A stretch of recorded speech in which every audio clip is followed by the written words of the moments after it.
Hello guys, this is Akshay Tripathi. Welcome back to my YouTube channel Classify.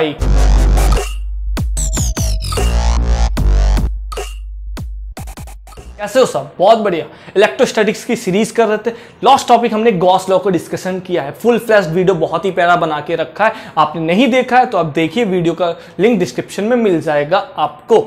आज का topic हमारा है जो कि एक तरीके से इलेक्ट्रिक फील्ड कैलकुलेशन हम लोग कर रहे थे। उस टाइम पे हमने बताया था इलेक्ट्रिक फील्ड जब हम लोग कैलकुलेट कर रहे थे डिफरेंट चार्ज डिस्ट्रीब्यूशंस की वजह से कि स्फीयर का एंड सिलेंडर का हम लोग नहीं करते हैं उस टाइम पे। क्यों? क्योंकि वहाँ पे इंटीग्रेशन बहुत ही ज़्यादा टीडियस हो जाता था। मैंने बताया था कि गॉस लॉ जब हम लोग कर लेंगे उसके बाद उसको देखेंगे। अब हमने गॉस लॉ कर लिया है, उसके बाद आज हमारा वीडियो उसी के ऊपर डेडिकेट है कि हम इलेक्ट्रिक फील्ड कैलकुलेट करना चाहते हैं स्फीयर की वजह से। सबसे पहले स्फीयर बहुत इंपॉर्टेंट है। स्फीयर का हर कभी ना कभी किसी ना किसी एग्जाम में जेई के नीट के किसी भी एग्जाम में आ जरूर जाता है ये क्वेश्चन कंसेप्ट से रिलेटेड। ठीक है, हमारा सबसे पहले इलेक्ट्रिक फील्ड कैलकुलेशन किसके लिए करने वाले हैं? Electric field calculation.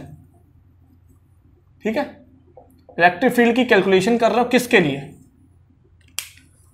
Electric field की कैलकुलेशन कर स्फीयर के लिए। हमारा पास है स्फीयर। अब स्फीयर कैसे हो सकते हैं? भरा हुआ हो सकता है, मतलब सॉलिड स्फीयर हो सकता है या हॉलो स्फीयर हो सकता है। सबसे पहले हॉलो स्फीयर की बात करते हैं। सबसे पहला कौन सा है हमारा? Hollow sphere. Hollow sphere calculations करते बहुत ही प्यारे तरीके से, मौज में, बिल्कुल मजा आ जाएगी आपको। हॉलो स्फीयर की बात करते हैं। हॉलो स्फीयर क्या हुआ? ये स्फीयर है, इसके सिर्फ सरफेस के ऊपर चार्जेस प्रेजेंट है, अंदर खोखला है, कुछ है नहीं। एक बॉल होती है ना, सिर्फ सरफेस पे होता है, अंदर कुछ नहीं होता। वही इस सरफेस पे चार्ज प्रेजेंट है। मान लो क्यू चार्ज प्रेजेंट है पूरे सरफेस के ऊपर, पॉजिटिव चार्ज है पूरे सरफेस के ऊपर प्रेजेंट है। हाँ भैया, बहुत बढ़िया प्रेजेंट है। अब अगर प्रेजेंट है तो हम फील्ड कैलकुलेट करना चाहते हैं। अब हम लोग गॉस लॉ लगाएंगे। क्या फील्ड कहां पे कैलकुलेट कर सकते हो? एक बाहर कर सकते हो, एक अंदर कर सकते हो, दो ही जगह पे कर सकते हो। तो सबसे पहले आउटसाइड करते हैं। मान लो इसकी रेडियस आर है। आर रेडियस का है, कैपिटल आर रेडियस का। तो हम लोग पहले लेते हैं आर जो कि कैपिटल आर से बड़ा हो या उसके बराबर हो। आर जो कि कैपिटल आर से बड़ा हो या बराबर, हम उसके मतलब बाहर कैलकुलेट करना चाहते हैं फील्ड को। बहुत ही प्यारा तरीके से इस पॉइंट से आप आर डिस्टेंस दूर चले गए, वहां पे आपने फील्ड कैलकुलेट किया, आपने एक गॉसियन सरफेस ड्रॉ की।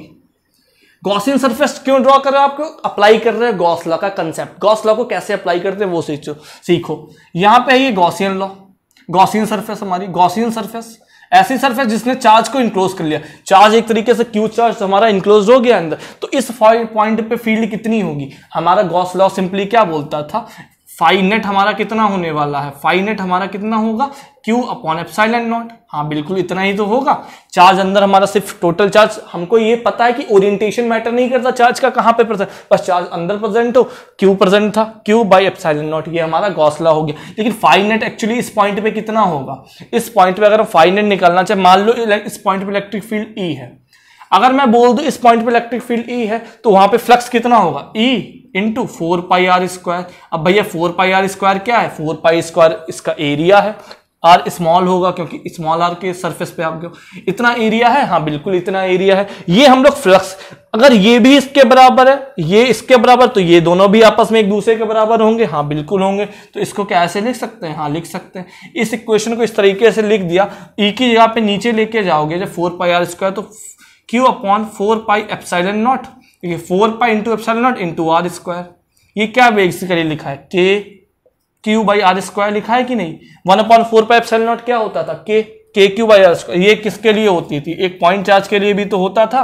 बहुत बढ़िया। क्या कंक्लूजन निकला हमारे पास? Electric field due to a hollow sphere, electric field due to a hollow sphere outside its surface, surface के बाहर वो पॉइंट चार्ज की तरह बिहेव करेगा। KQ by r square simply होती है। बहुत ही अच्छे तरीके से आपको समझ आ गया, कोई दिक्कत नहीं होगी आई होप। बिल्कुल प्यारा, बिल्कुल गॉसियन सरफेस ली, गॉस लॉ अप्लाई किया। हाँ गॉस लॉ ने हमको सिर्फ इतना बताया, लेकिन फ्लक्स एक्चुअल में डेफिनेशन तो फ्लक्स की ये होती है। ये गॉस लॉ है, ये फ्लक्स की डेफिनेशन नहीं है। फ्लक्स की डेफिनेशन ये है E into 4 pi r square. Flux क्या होता था? E into ds, surface integral ds का ना, ये होता था ना हमारा फ्लक्स। फ्लक्स की वैल्यू होती थी integration of E dot ds। अब integration of E dot ds में अगर E हर जगह पे कांस्टेंट है, क्यों कांस्टेंट है? क्योंकि R रेडियस पे जाओगे हर जगह पे E यूनिफॉर्म है, E सिंपली बाहर करोगे। इंटीग्रेशन ऑफ ds क्या आएगा? इंटीग्रेशन ऑफ ds क्या आएगा? 4 पाई आर स्क्वायर। क्योंकि सरफेस किसकी ले रहे हो, एक स्फीयर की सरफेस लोगे तो 4πr² ही तो आएगी इसके। तो ये आपको बिल्कुल आई होप अच्छे से क्लियर हो गया होगा। अब हम लोग r less than capital R पे जाते हैं, मतलब हम सरफेस के अंदर घुसने की कोशिश करते हैं। अगर हम लोग अंदर घुसने की कोशिश करें, अंदर घुसेंगे तो क्या लिखने वाले हैं यहाँ पे, R is smaller than capital R। ये पॉइंट हो सकता है इनसाइड द सरफेस, ये पॉइंट है हमारा इनसाइड द सरफेस के लिए, बहुत बढ़िया। इनसाइड द सरफेस जब जाओगे तो गॉसियन सरफेस कैसे ड्रॉ करने वाले हो, गॉसियन सरफेस ऐसे ड्रॉ हो जाएगी। स्मॉल r रेडियस पे गए, मान लो ये रेड मार्कर से जो मैं बनाया हूं स्मॉल r रेडियस पे गए, फिर से गॉस लॉ अप्लाई किया, ये भी हमारी गॉसियन सरफेस ही हुई, ये भी हमारी गॉसियन सरफेस हुई, हाँ बिल्कुल हुई गॉसियन सरफेस। अगर ये भी गॉसियन सरफेस हुई तो यहाँ पे फ्लक्स कितना होगा, फ्लक्स हमारा क्या होता है, सिंपल गॉस लॉ कहता है नेट फ्लक्स होगा जो चार्ज इंक्लोज्ड है उस सरफेस के अंदर। इस सरफेस के अंदर कितना चार्ज है, इस सरफेस के अंदर तो चार्ज ही नहीं है, क्यों, क्योंकि पूरा चार्ज तो सरफेस पे, हॉलो स्फीयर है ना, सॉलिड तो है नहीं, हॉलो है तो सिर्फ सरफेस पे, तो अंदर तो चार्ज अभी है नहीं कोई, तो अंदर चार्ज नहीं है तो नेट चार्ज 0/ε0। तो फ्लक्स की वैल्यू कितनी आ गई, 0 आ गई। अगर फ्लक्स की वैल्यू 0 आ गई तो इलेक्ट्रिक फील्ड यहाँ पे कितनी होने वाली है, 4πr² small r² equal to 0। तो E की वैल्यू सिंपली कितनी आ गई, 0। मतलब कि electric field inside the surface of a hollow sphere is 0। यहां तक सरफेस पे आने तक अंदर उसके फील्ड 0 होगी। सरफेस पे कितनी होगी, 4kq/R²। सरफेस के बाहर स्मॉल r², सरफेस के अंदर इतनी 0 हो जाएगी। पॉइंट्स क्लियर हो गए, आई होप बिल्कुल अच्छे से क्लियर हो गए होंगे, हाँ बिल्कुल क्लियर हो गए होंगे। अब हमने किसकी बात कर ली, हॉलो स्फीयर की। बाहर और तीसरा कोई केस और भी पॉसिबल है क्या, बाहर और अंदर के अलावा, सरफेस पे भी हमने देख लिया, उसके अलावा कुछ तो है नहीं है। तो अब हम लोग सॉलिड स्फीयर की बात करते हैं, उसका भी तो देखना, वो भी बहुत इंपॉर्टेंट है, उसके कंसेप्ट्स भी बहुत सारे इंपॉर्टेंट हैं। तो सॉलिड स्फीयर की बात करते हैं, सॉलिड स्फीयर की फील्ड को कैलकुलेट करने की कोशिश करते हैं। सॉलिड स्फीयर क्या होता है, एक आयरन बॉल आप बोल सकते हो, एक आयरन बॉल जो कि हैवी बॉल होती है आप जानते हो, एक सॉलिड स्फीयर की तरह बिहेव कर सकती है। सॉलिड स्फीयर के लिए सिंपली आपने मान लिया आपका सॉलिड स्फीयर है, नॉन कंडक्टिंग सॉलिड स्फीयर, इसके ऊपर चार्ज Q है, इसके ऊपर चार्ज Q है, इसकी रेडियस कैपिटल R है, तो इसके ऊपर चार्ज Q है। इतना आप देख लिया, इतना बेसिक है। तो आप इसकी सबसे पहले वॉल्यूम चार्ज डेंसिटी कैलकुलेट करो। हमने बहुत वाले पॉइंट्स बताया है कि वॉल्यूम चार्ज डेंसिटी कैलकुलेट करो, तो आपकी कितनी होगी भैया, 4/3πr³ इसका वॉल्यूम होगा। उतने में चार्ज कितना है, Q है, तो 1 में कितना होने वाला है, Q/4/3πr³। तो इसको क्या बोलते हैं, वॉल्यूम चार्ज डेंसिटी, जिसको रो से डिनोट करते हैं। 4/3πr³ में Q है, 1 में इतना होगा, सिंपल यूनिटरी मेथड से हमने बताया, क्योंकि 4/3πr³ वॉल्यूम होता है स्फीयर का, इतना हमको क्लियर हो गया। अब हम लोग गॉस लॉ अप्लाई करना चाहते हैं, कहां पे, हम लोग फील्ड निकालना चाहते हैं, पहले बाहर की ओर, अंदर निकाल सकते हैं, बाहर 2 ही केस तो बन सकते हैं, तो हम बाहर निकालने की ओर पहले कोशिश करते हैं। तो R is greater than equal to capital R, radius जो की है, इस पे हम निकालने की सोच रहे हैं। तो क्या करोगे, सबसे पहले तो गॉसियन सरफेस बनाने वाले हो, एक R रेडियस पे गॉसियन सरफेस बनाई, इसको ढक दिया, हाँ बिल्कुल ढक दिया ऐसे हमने। तो अब इसके अंदर चार्ज कितना प्रेजेंट है, Q। कहीं ओरिएंटेशन मैटर करता है गॉस लॉ में, नहीं करता है, तो टोटल चार्ज कितना प्रेजेंट है अंदर, Q।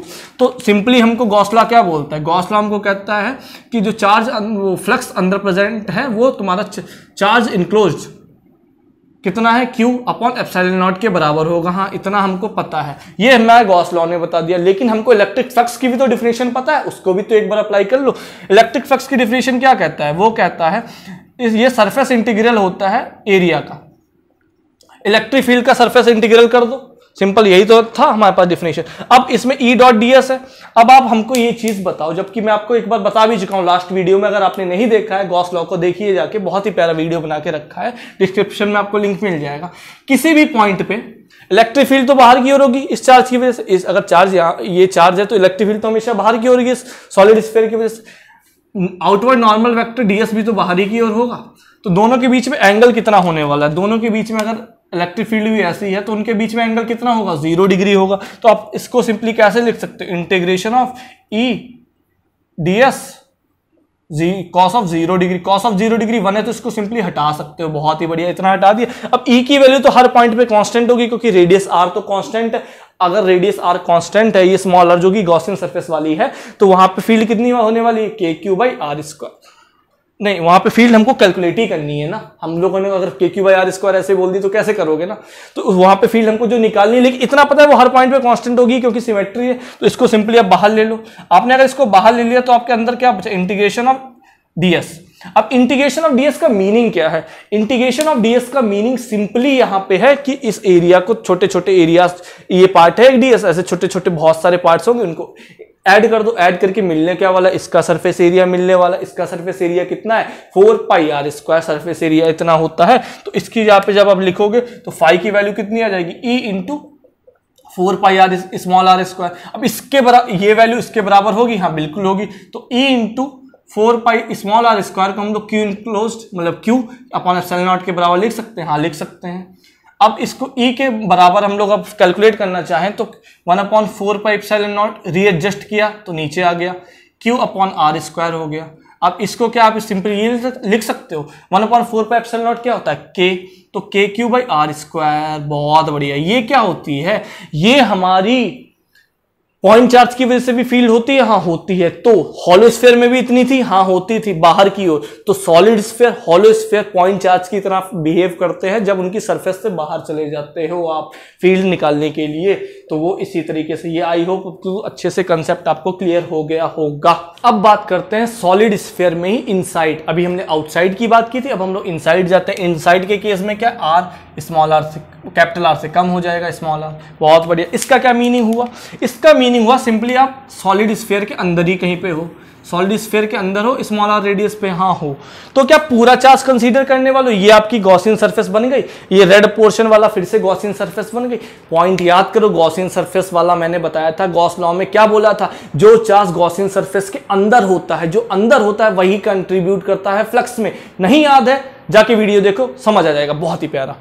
जो भी चार्ज अंदर है वही हमारा कंट्रीब्यूट करने वाला है। तो यहाँ पे फ्लक्स कितना होने वाला है, फ्लक्स हमारा होने वाला है कितना, Q enclosed divided by epsilon not. Q enclosed हमारा कितना होगा, हमको पर यूनिट वॉल्यूम पता है, हमारी इतना चार्ज है, पर यूनिट वॉल्यूम इतना चार्ज है, हाँ बिल्कुल है। कितना है, Q upon 4/3 pi r cube, इतना हमारा पर यूनिट चार्ज है। टोटल इसका वॉल्यूम कितना हो गया हमारा, 4/3 स्मॉल आर क्यूब, इतना आ गया अपॉन एप्सिलॉन नॉट। इसको जब आप सॉल्व करोगे तो देखो 4/3 पाई तो सिंपल ही कैंसिल हो गया। क्या बचा, k into r cube upon epsilon into r cube, इतना बचा। ये हमारा आ गया फाई नेट।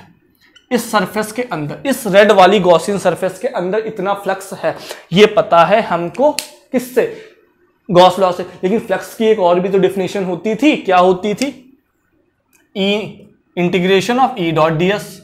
अभी मैं बता चुका हूं, इस पॉइंट पे भी फ्लक्स, जब आप फ्लक्स कैलकुलेट करने जा रहे होगे तो इस पॉइंट पे भी इलेक्ट्रिक फील्ड तो बाहर की ओर ही होगी। इलेक्ट्रिक फील्ड जब बाहर की ओर होगी और डीएस वेक्टर भी बाहर की ओर होगा तो इनके बीच में एंगल कितना होगा, फिर से 0 डिग्री होगा। तो यहाँ पे ऐसे जब आप इसको लिख देंगे वैल्यूज को, कॉस ऑफ 0 डिग्री साथ में आ जाएगा, आ जाएगा। अब कॉस ऑफ 0 डिग्री तो सिंपली 1 है। अब इलेक्ट्रिक फील्ड तो हर पॉइंट पे कांस्टेंट होने वाली है, क्यों, क्योंकि सिमेट्री है। सिमेट्री होने की वजह से इलेक्ट्रिक फील्ड कांस्टेंट होगी। इलेक्ट्रिक फील्ड को सीधे बाहर ले लिया, बाहर ले लिया तो सरफेस इंटीग्रेशन किसका आ गया, डीएस का। अब डीएस का सरफेस इंटीग्रेशन क्या होगा, फिर ही बार बार वही बात कि छोटे छोटे एरियाज को जब आप ऐड करोगे तो इसका टोटल एरिया ही तो मिलेगा। कितना है वो, 4 पाई स्मॉल आर स्क्वायर।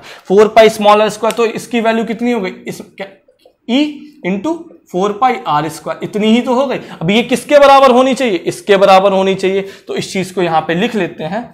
इसको अगर मैं रफ करके यहां पे फिर से सही से लिखूं, इस चीज को मैं हटा देता हूं, E into 4 pi r square, ठीक है।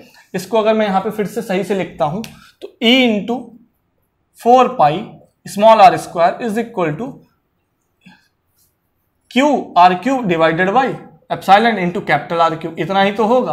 अब इसको सिंपली सॉल्व करने चाहें तो नीचे आ जाएगा 4 पाई, तो 1/4 पाई एप्सिलॉन नॉट, तो देखो ऐसे रीएडजस्ट किया हमने, और आर स्क्वायर से आर क्यूब कैंसिल, तो सिर्फ आर बचेगा यहाँ पे। तो Q into r divided by r cube, इतना ही तो रीएडजस्ट करके की आया, हाँ बिल्कुल इतना ही आया। इतने में तो इसकी वैल्यू कितनी होती है, K cube by r cube into small r. ये फॉर्मूला निकल के हमारा आया। ये किसी भी फॉर्मूले से मैच कर रहा है जो अभी तक आपने पढ़े, नहीं मैच कर रहा है। ये बिल्कुल नया फॉर्मूला आपके पास है। इसमें देखिए के Q upon capital r cube constant है, आर क्या है, रेडियस है इसकी सॉलिड स्फीयर की, वो सब कांस्टेंट, सिर्फ स्मॉल आर वेरी कर रहा है, हाँ कर रहा है। तो ये हमारा नया फॉर्मूला आया सॉलिड स्फीयर के इनसाइड अंदर के लिए। लेकिन इसको थोड़ा, ये ज्यादा इंपॉर्टेंट नहीं, इसकी दूसरी फॉर्म जो कि ज्यादा इंपॉर्टेंट होती है उसको देख लेते हैं हम लोग साथ में ही। वो क्या है, इसको रफ करके मैं यहीं पे लिख देता हूं साथ में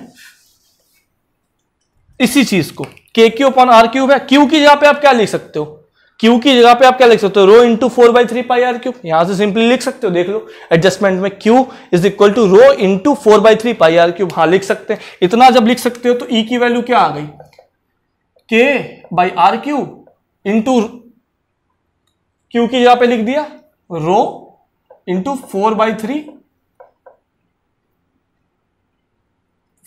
पाई r cube into small r, यही तो है, इतनी ही वैल्यू तो आएगी। अब के की जगह पे क्या लिख सकते हो, 1/4 pi epsilon naught into r cube, नीचे यही है, ऊपर क्या है rho into 4/3 pi r cube, ये ऊपर लिखा है सारे टर्म, ये सारे टर्म ऊपर है हमारे, ऊपर है ना, इंटू आर। तो देखो 4/3 4 पाई से 4 पाई कैंसिल आउट हो गया, 3 नहीं कैंसिल हुआ है, 4 पाई से 4 पाई कैंसिल, आर क्यूब से आर क्यूब भी कैंसिल हो गया, ठीक है। तो यहां पे सिर्फ कितना टर्म हमारे पास बचा, ऊपर रो बचा, आर बचा, नीचे क्या बचा, देखो 3 नीचे आ जाएगा, 3 एप्सिलॉन नॉट, तो वैल्यू क्या आ गई, रो आर बाई 3 एप्सिलॉन नॉट। ये किसकी, इलेक्ट्रिक फील्ड की वैल्यू आ गई, ये बहुत इंपॉर्टेंट है। इस फॉर्म, दोनों सेम ही है एक्चुअल में, लेकिन ये फॉर्मूला इस फॉर्मूले से ज्यादा इंपॉर्टेंट है, ये बहुत ही ज्यादा इंपॉर्टेंट है, दिमाग में बिल्कुल सेट रखना, इस फॉर्मूले के बहुत ही कंसेप्चुअल है। किसके लिए, इलेक्ट्रिक फील्ड कैलकुलेट करो inside the solid sphere at a distance of small r, centre point से स्मॉल आर रेडियस पे चले जाओगे तो इतनी फील्ड होगी। अब मैं एक ऐसा पॉइंट आपको बताऊंगा जो कि आपको कंफ्यूज करेगा, अगर आपको कंफ्यूज क्यों करेगा, अगर आपने लास्ट वीडियो नहीं देखी तो कंफ्यूज करेगा, अगर वो वीडियो आपको आती है तो आपको ये पॉइंट कंफ्यूज नहीं करेगा, आप उस वीडियो को जरूर देख लेना अगर नहीं देखा। क्या पॉइंट है वो, पॉइंट ये है कि कंट्रीब्यूशन हमने सिर्फ अंदर वाले चार्ज का लिया ना, जो गॉसियन सरफेस के अंदर प्रेजेंट है, क्या फील्ड सिर्फ उसकी वजह से है, नहीं, फील्ड ये जो चार्ज बचा हुआ रह गया ना, इसकी वजह से भी फील्ड है। तो फील्ड में कंट्रीब्यूशन दोनों चार्जेस का है। अब आप कंफ्यूज हो सकते हो, जिन्होंने मेरा लास्ट वीडियो देखा है मैं रिकमेंड करूंगा आप उस चीज को जरूर, अगर नहीं देखा तो देखिए, इस पॉइंट से आप बिल्कुल बिल्कुल बहुत ही अच्छे तरीके से बता के रखा है, कभी दिक्कत ही नहीं आएगी। तो इतना हो गया। अब इनके हम लोग ग्राफ्स को भी देख लेते हैं, ग्राफ देखना बहुत जरूरी, क्योंकि एग्जाम्स में ग्राफ्स में पूछ देते तो बच्चे कंफ्यूज जाते, तो हम लोग ग्राफ्स को भी देखते हैं। अब हम लोग ग्राफ्स को देखते हैं, ग्राफ्स के डिस्कशन करते हैं। हम लोग पहले हॉलो स्फीयर के बारे में बात की थी, हॉलो स्फीयर, हॉलो स्फीयर के केस में फील्ड कितनी थी आपकी, यहां पे मैं ऐसे लिखता हूं हॉलो, थोड़ा सा चार्ट बनाते हैं, इसको थोड़ा सा आगे बढ़ा के सही से लिखते हैं direct, hollow sphere, hollow sphere, ठीक है, जिससे आपको रिलेट करने में बहुत ही प्रॉब्लम नहीं होगी कोई, सॉलिड स्फीयर, ठीक है।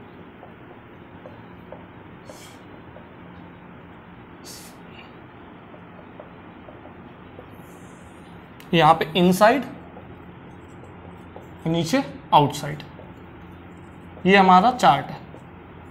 फील्ड बताओ कितनी कितनी होती है, बहुत ही प्यारे तरीके से बोलना चालू कर दो, आप लोगों को पता होगी, मेरे साथ बोलिए। यहां पे 0 होती थी सॉलिड हॉलो स्फीयर के अंदर, 0 हॉलिड, आउटसाइड कितनी होती थी, K Q by small r square. इतना क्लियर है, नहीं याद है रिवाइज करते जाओ, फिर वीडियो को बैक में जाओ, रिवाइज करते जाओ कॉन्सेप्ट्स बहुत। सॉलिड स्फीयर के अंदर कितनी होती थी, उससे निकालने से पहले अब बाहर कितनी होती थी, इतनी ही होती थी जितनी, इसके लिए दोनों पॉइंट चार्ज की तरह बिहेव करते थे, इतना हाँ हमको क्लियर है। ये दोनों हमको देखो पॉइंट्स क्लियर है, हाँ बिल्कुल क्लियर है। और अंदर कितनी होती थी, अंदर होती थी rho r by 3 epsilon naught या K Q small r by capital r का क्यूब, इतनी ही तो होती थी, हाँ होती थी। ये सारे पॉइंट्स हमारे क्लियर हो गए, आई होप इतना आपको बिल्कुल अच्छे से समझ आ गया, हाँ हो गया, इतना पता। अब इनके ग्राफ्स को देखते हैं। सबसे पहले ग्राफ देखते हैं हम लोग, कहाँ पे देखें ग्राफ के लिए, जगह तो मैंने बचाई ही नहीं है, फिर से अब इसको, अब इनसाइड आउटसाइड तो आपने देख ली, इस चीज को अगर मैं रफ कर दूं, यहाँ पे एक ग्राफ बनाते हैं, ये हम लोग बनाते हैं हॉलो स्फीयर के लिए। यहाँ पे हॉलो स्फीयर का ग्राफ बनाते हैं, ऐसे बनाओगे आप। हमको बताओ कि हॉलो स्फीयर के लिए 2 कंडीशन आपके पास ये हैं एट, तो सबसे पहले ब्रेकिंग कहां पे आ रही, ब्रेक कहां पे आ रही, जब हॉलो स्फीयर के सरफेस पे पहुंच जाओ तब आपकी रेडियस कितनी हो जाएगी, कैपिटल आर। जब आप ये रेडियस आपकी चेंज हो रही है, इधर आपकी इलेक्ट्रिक फील्ड है, बहुत बढ़िया, इतना आपको समझ आ गया, हाँ आ गया। अब कहां पे ब्रेकिंग आएगी, आर पे आएगी, जब स्मॉल आर कैपिटल आर के बराबर हो जाएगी। अंदर फील्ड कितनी है, 0 है, तो अंदर फील्ड जब 0 है तो उसको कैसे डिनोट करने वाले हो, ऐसे। इलेक्ट्रिक फील्ड बिल्कुल 0 है, बिल्कुल ऐसे सरफेस पे चले जाए। जैसे ही सरफेस पे पहुंचे वहां पे फील्ड कैसे आ जाती है, 1/r² का फैक्टर बन जाती है, वो ऐसे निकालते चले जाएंगे। और यहाँ पे मैक्स फील्ड हमारी कितनी होती है, KQ/r², capital R² at the surface. ये तो ये हमारा ग्राफ आ गया किसका, हॉलो स्फीयर का, ये हमारा ग्राफ है। समझ गया आप, आई होप बिल्कुल क्लियर हो गया होगा आपको। अब हम लोग सॉलिड स्फीयर का यहां पे देखते हैं, सॉलिड स्फीयर का यहां पे देखते हैं।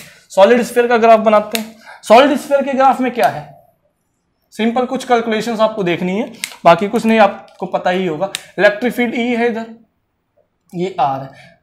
ब्रेकिंग कहां पे आएगी, कैपिटल R पे आएगी, क्योंकि कैपिटल R जब सरफेस पे पहुंच जाओगे उसके बाद ही उसके सरफेस पे, या जब अंदर आओगे तो इनसाइड हो जाएगा, बाहर चले जाओगे तो आउटसाइड हो जाएगा, तो सरफेस पे ब्रेकिंग आ गई। सरफेस के बाहर कैसा है, देखो दोनों सिमेट्री है, तो सरफेस के बाहर कैसे चले जाओगे, ऐसे ही आएगा, ठीक है। सरफेस के बाहर तो ग्राफ ऐसे ही बनने वाला, लेकिन सरफेस के अंदर आप चेक करो, क्या चेक करने वाले हो। सरफेस के अंदर देखिए ये लीनियर, ये तीनों चीज तो कांस्टेंट है ना, KQ/R, तो electric field is directly proportional to किसके, R के आ गई, तो ये लीनियर फंक्शन बन गया, लीनियर ग्राफ बन गया, तो ये लीनियर फंक्शन। तो इलेक्ट्रिक फील्ड अंदर कैसे वेरी कर रही होगी, ऐसे ऐसे, और यहाँ पे मैक्स होनी, यहाँ पे 0, यहाँ पे मैक्स, और मैक्स वैल्यू कितनी आएगी आपकी, फिर से KQ/कैपिटल R², ये हमारी मैक्स एट द सरफेस होगी।